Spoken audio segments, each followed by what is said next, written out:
My name is Taylor Hines, and I'm a Journey to Esquire Fellow. So I am a recent graduate from the University of Tampa. I graduated early in December, actually, and I got my Bachelor's of Arts in History with a concentration in Law, Justice, and Advocacy with a Sustainability minor. So this program just was to help me gain more information about my experience to go into law school and to go through law school and to eventually become a practicing attorney. So my main takeaway from this program was that imposter syndrome just has no place here. And I just always thought, like in middle school and high school, I felt like I didn't belong, like I wasn't smart enough or resourceful enough because of my family's background. I don't have any lawyers in the family. It was a lot of teen pregnancy. I just was really happy to even get into college because my grandparents, my aunts and cousins, they didn't even make it past high school. So I was just happy to I'm going to college. That's one step, but step by step over time, through this program and from the guidance from the mentors and the modules, I gained confidence in myself that I can do this and I deserve a seat at the table to become a practicing lawyer, a practicing attorney, to even try to go to law school and to eventually become an attorney.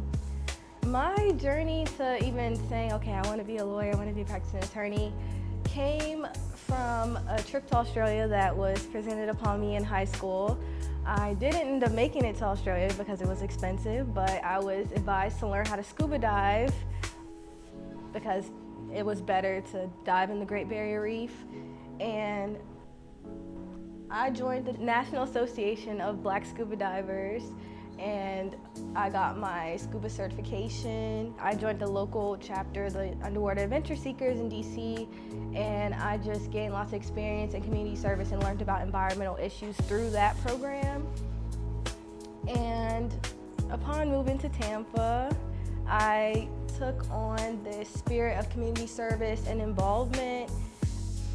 And during my time volunteering, like with the CDC of Tampa and just any volunteering that I did in the Diversity, Equity, Inclusion Office, I learned about environmental injustices in the city of Tampa, specifically for water toxicity in low-income neighborhoods and lead exposure poisoning for recycling plant workers. And that just made me privy to environmental injustice or just injustice issues for minorities in general.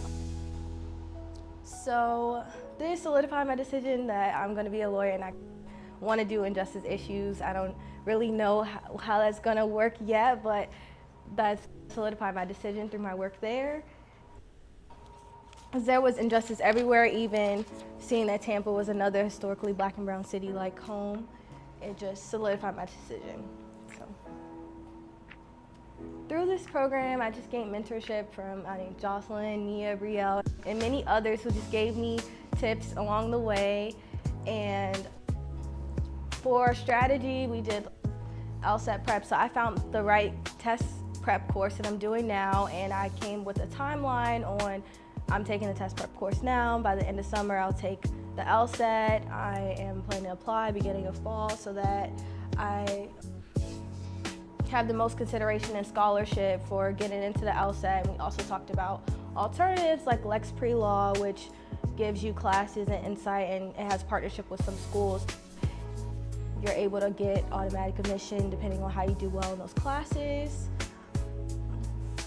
Yeah, also just resume edits and interview preparations with Mia. Like, she was a stickler about that, and we spent a lot of time on Zoom and on the phone, and yesterday talking to her, like prepping out my materials that I need for actually applying to law school. So I had no clue about that before or anything, so everyone's been very helpful, and I've really gotten that hands-on experience with being in this program.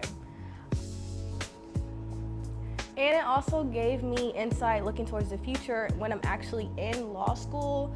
So we had a legal writing module, which we talked about even stuff from the double space when writing to the Oxford comma, and how to break up writing so that you talk to your supervisor, understand what the assignment is, plan it out. Yeah, that's what she was mentioning. Plan it out, make sure you understand, and have clear, concise writing with statute and case law to support what you're saying, to even professionalism, to fighting unprofessionalism that you can see in the workspace with professionalism and remaining who you are at the heart of everything.